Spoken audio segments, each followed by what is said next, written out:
स्वागत है आपका फिर से हमारे चैनल ब्रिलियंस 53 में। तो हमने इसके पहले फर्स्ट और सेकेंड सेमेस्टर को पढ़ लिया है और एग्ज़ाम भी दे करके पास होकर थर्ड सेमेस्टर में आशा करते हैं आप लोग आएंगे। तो चलिए थर्ड सेमेस्टर का हम लोग आज प्रथम प्रश्न पत्र का सिलेबस देखते हैं।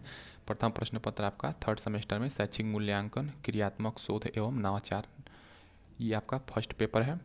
Educational evaluation, action, research and innovation, देखिए एकदम आपके स्क्रीन के सामने लिखा है, यही आपका फर्स्ट पेपर का सिलेबस है। तो चलिए सिलेबस देखते हैं। हमारे चैनल को सब्सक्राइब कर लीजिए, टेलीग्राम से जुड़ के पीडीएफ डाउनलोड करने के लिए जुड़ सकते हैं।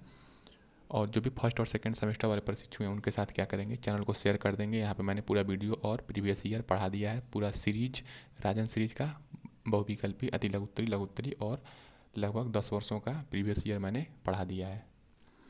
तो देखिए शैक्षिक मूल्यांकन यानी कि शिक्षा के क्षेत्र में जो बच्चे होते हैं उनका मूल्यांकन कैसे होता है, क्या होता है। जैसे एग्ज़ाम लेकर के होता है, क्वार्टरली, हाफ ईयरली, एनुअल, इस प्रकार का एग्ज़ाम लेकर होता है। उसी प्रकार शैक्षणिक मूल्यांकन आप कैसे करेंगे, किसी बच्चे का शैक्षिक स्तर किस लेवल का है। क्रियात्मक शोध, ठीक है, कुछ ऐसे शिक्षा के क्षेत्र में नए नए शोध होते रहते हैं कि बच्चों का शिक्षण विधि हो गया या उनको पढ़ाने का तरीका है, ये नए नए, इसी को क्रियात्मक शोध यानी कि कुछ न कुछ क्या करें, सृजनात्मक वर्क करें यानी कि क्रिएटिव कार्य करें। और नवाचार, और जब क्रिएटिव कार्य करेंगे तो आप क्या क्या होंगे, नए नए तरीके, नए नए खोज होंगे, उसी को नवाचार कहते हैं। नवाचार मतलब नए नए तरीके। तो देखिए पहले पेपर में आपको क्या पढ़ना है, मापन एवं मूल्यांकन। मापन मतलब क्या जाएगा, जैसे 10 किलो, 5 किलो, इसको हम लोग मापन कहते हैं। तो ये आपका क्या हो गया, मापन, यानी कि 10 किलो 5 किलो मापते हैं जिस प्रकार किसी वस्तु को।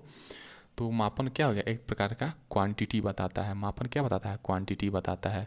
और मूल्यांकन क्या बताता है, आपका उसका मूल्य बताता है, ठीक है, उसकी महत्व बताता है मूल्यांकन। जिसे ग्रेडिंग सिस्टम नहीं चलता है, फर्स्ट सेकंड हुआ या परसेंटेज वगैरह या सीजीपीए वगैरह, ये मूल्यांकन आ जाता है।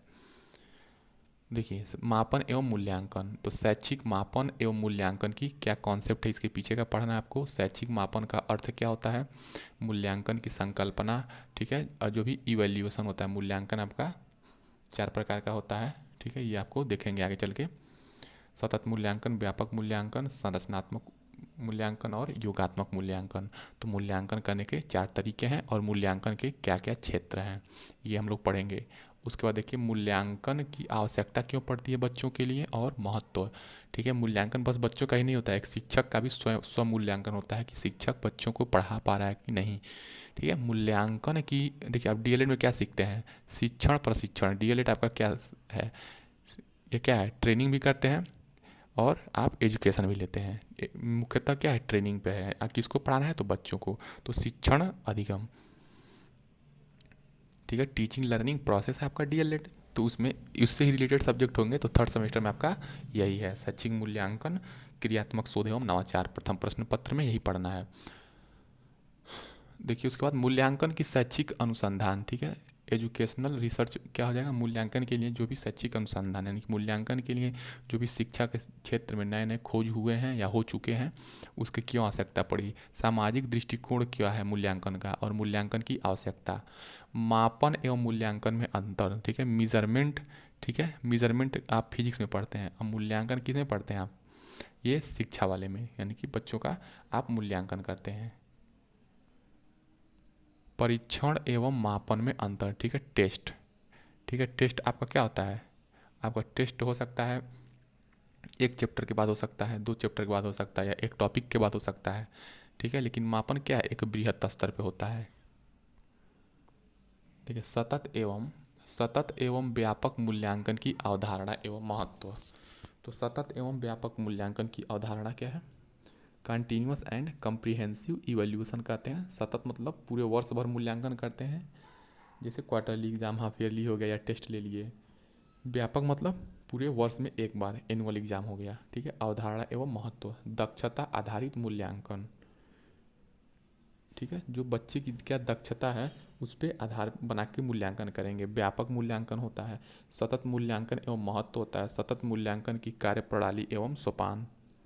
मूल्यांकन के पक्ष, ठीक है, मूल्यांकन आप बच्चों का करते हैं तो कौन कौन से पक्ष होते हैं कि आप मूल्यांकन बच्चे का करेंगे, यानी कि बच्चे का अंदर क्या क्वालिटी है पढ़ने के क्षेत्र में, या उनके अंदर कौन सी विलक्षण प्रतिभा है, इसको कैसे मापेंगे। तो उसके कुछ पक्ष होते हैं, पहला संज्ञानात्मक यानी कि कॉग्निटिव यानी कि उसका दिमाग का स्तर नापेंगे, उसके अंदर ज्ञान, बोध यानी कि समझ यानी अंडरस्टैंडिंग, अनुप्रयोग यानी कि किसी भी नियम कानून का वो अपने रियल लाइफ में एप्लीकेबल कर पा रहा है कि नहीं, अनुप्रयोग, और व्यवहारिकता, और उसके अंदर क्या व्यवहारिकता है कि नहीं, समाज में वो व्यवहारिक रूप से रह ले रहा है कि नहीं, विश्लेषण, ठीक है, उसके बाद संश्लेषण एवं मूल्यांकन, ठीक है।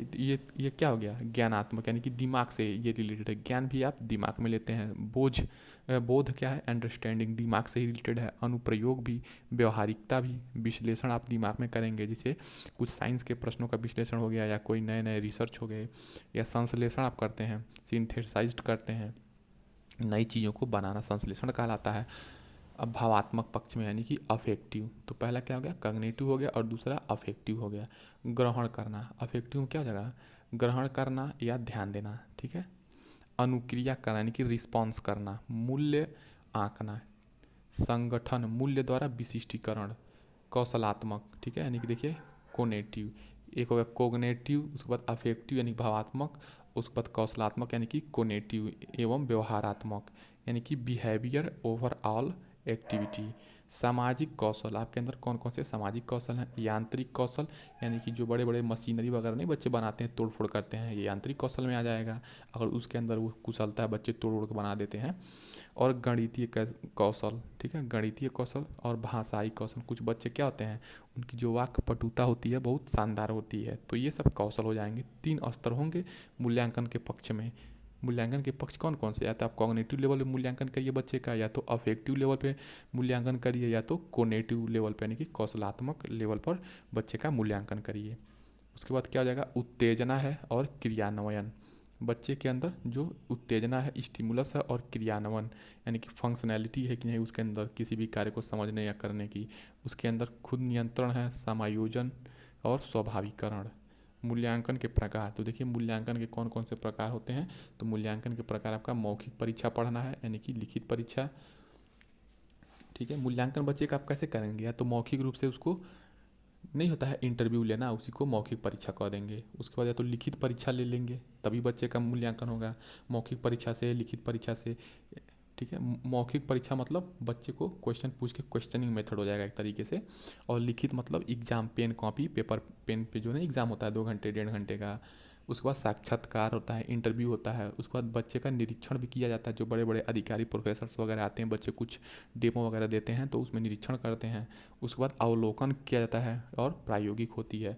प्रायोगिक मतलब बहुत सारे, जैसे साइंस विज्ञान प्रदर्शनी लग गया तो इसको प्रायोगिक के अंतर्गत मूल्यांकन ला लेंगे कि इस विद्यालय, इस कॉलेज के बच्चे इस साइंस के क्षेत्र में नए नए उपकरण बनाए हैं, इससे नए नए देश और समाज के लिए ये हितकारी है। रचनात्मक मूल्यांकन, ठीक है। फार्मूलेटिव इवैल्यूएशन, तो जो भी फार्मूलेटिव इवैल्यूएशन है, बच्चे नए नए क्रियापरक शोध करते हैं और कुछ नए नए आविष्कार करते हैं, तो उसे हम लोग क्या करेंगे, फार्मूलेटिव इवैल्यूएशन। आकलित मूल्यांकन या समेटिव इवैल्यूएशन, ठीक है। समेटिव इवैल्यूएशन का मतलब क्या हो जाएगा, आकलित मूल्यांकन। फार्मूलेटिव इवैल्यूएशन मतलब रचनात्मक मूल्यांकन। उसके बाद उत्तम परीक्षण क्या है, मूल्यांकन की विशेषताएं, शिक्षण अधिगम और मूल्यांकन का संबंध। प्रश्न पत्र निर्माण प्रक्रिया, तो प्रश्न पत्र निर्माण की जो जो प्रक्रिया होती है कौन कौन सी, पहले योजना निर्माण, फिर ब्लूप्रिंट उसका निकलवाना, संपादन करना यानी कि पब्लिश करना, उसका अंक निर्धारण यानी कि 50 नंबर का होगा, पूरा अंक 100 का होगा या 100 का होगा। प्रश्नों के प्रकार, वस्तुनिष्ठ हो गया, ठीक है, एमसीक्यू, अति लघु उत्तरी, लघु उत्तरी, दीर्घ उत्तरी। शैक्षिक उद्देश्यों के अनुसार प्रश्नों के पक्ष यानी कि आपको क्लास 1 के बच्चे का प्रश्न पत्र बनाना है, 2 का, कि ग्रेजुएशन का, कि वैसे आपका डीएलएड में तो 1 से 5 तक के बच्चों का है, तो इसी को ध्यान में केंद्रित रखेंगे। 1 से 5 तक के बच्चों के शैक्षिक उद्देश्य क्या क्या होते हैं, कैसे वो समझते हैं, उनका मानसिक स्तर क्या होता है, भावात्मक स्तर क्या होता है, संज्ञानात्मक स्तर क्या होता है, तो ज्ञान, बोध, अनुप्रयोग और कौशल, ये उसके अनुसार प्रश्न का निर्माण करेंगे।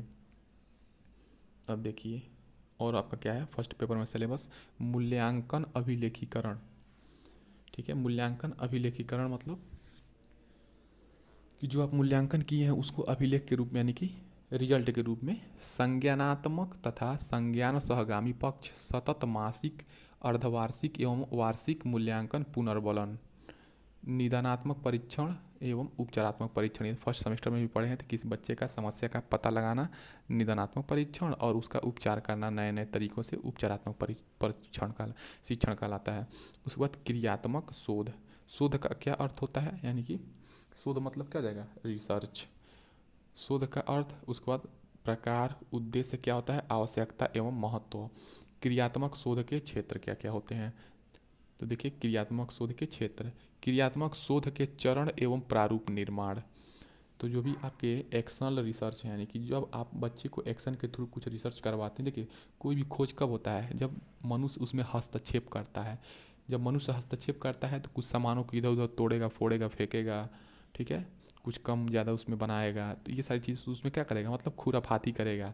तभी क्या होगा, इसी को क्रियात्मक शोध कह देंगे एक तरीके से। क्रियात्मक शोध उपकरण निर्माण। क्रियात्मक शोध का संपादन या अभिलेखीकरण। शैक्षिक नवाचार, तो शिक्षा के क्षेत्र में नए नए जो नवाचार हैं, ठीक है, वो लाया जाता है। जैसे शिक्षा के क्षेत्र में, जैसे इस टाइम प्रेजेंट टाइम में प्राइमरी विद्यालय में आप जाएंगे तो बहुत सारे नए नए नवाचार चल रहे हैं बच्चों का। शिक्षा में नवाचार का अर्थ, आवश्यकता एवं महत्व। शैक्षिक नवाचार के क्षेत्र शिक्षण अधिगम के सुधार हेतु स्थानीय समुदाय परिवेश के संसाधनों की पहचान और उनके उपयोग का मूल्यांकन। प्रार्थना स्थल की गतिविधि, पाठ्यसागामी क्रियाकलाप, सामुदायिक सहभागिता, ठीक है, विद्यालय प्रबंधन समिति हो गया, विषयगत कक्षा शिक्षण, समसामयिक दृष्टांत, लैब एरिया। अब इसमें प्रयोगात्मक कार्य, सत्रीय प्रोजेक्ट कार्य मॉडल भी है। प्रशिक्षु शिक्षकों को वर्तमान भारतीय समाज में प्रारंभिक शिक्षा के उद्देश्य पाठ में अंतर्निहित ज्ञान संकल्पना को बालकों तक पहुंचाने के लिए project model, game, video clip, audio clip, experiment तैयार करने का कार्य दिया जाएगा। तैयार किए जा सकने वाले मॉडल प्रोजेक्ट की सांकेतिक सूची सहायतार्थ निम्नवत है। शिक्षकगण अन्य विषयों पर भी मॉडल प्रोजेक्ट का निर्धारण कर सकते हैं, ठीक है। प्रोजेक्ट कार्य के रूप में, ये प्रशिक्षुओं की बात हो रही है, प्रोजेक्ट कार्य के रूप में प्रत्येक प्रशिक्षार्थी द्वारा कम से कम 10 बालकों को चिन्हित कर इंटर्नशिप के समय उनके व्यवहार में सकारात्मक परिवर्तन लाने का प्रयास करना और आए हुए परिवर्तन का मूल्यांकन करना।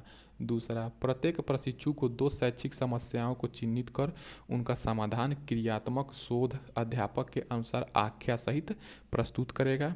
तीसरा, मूल्यांकन एवं शिक्षण अधिगम को मॉडल या चार्ट में प्रस्तुत करेंगे। ये आपने TLM बना करके बच्चों को पढ़ाया, समझाया उनको आसानी से, ये उनका मूल्यांकन किया, उन्हें कितना समझ में आया, कितना नहीं आया, ये सारी चीज़ें हो जाएंगी। मूल्यांकन को प्रभावित करने वाले कारकों पर चार्ट या मॉडल तैयार करना, यानी कि बच्चों को जो मूल्यांकन है वो कौन कौन सी चीज़ें प्रभावित करते हैं। मापन, मेजरमेंट है जो बच्चों का, और मूल्यांकन, मापन में क्या, उसकी लंबाई, भार, ठीक है। मूल्यांकन में क्या, उसका संज्ञानात्मक, भावात्मक और कौशलात्मक परीक्षण से है। मूल्यांकन का मतलब परीक्षण, यानी कि बच्चे का टेस्ट लिया जाएगा। एवं मापन में अंतर स्पष्ट करने के लिए सामग्री, मॉडल या चार्ट तैयार करना। तो ये आपका देखेंगे, आपका सिलेबस हो गया फर्स्ट सेमेस्टर का। देख लीजिए आपके सामने सिलेबस, ये देखिए।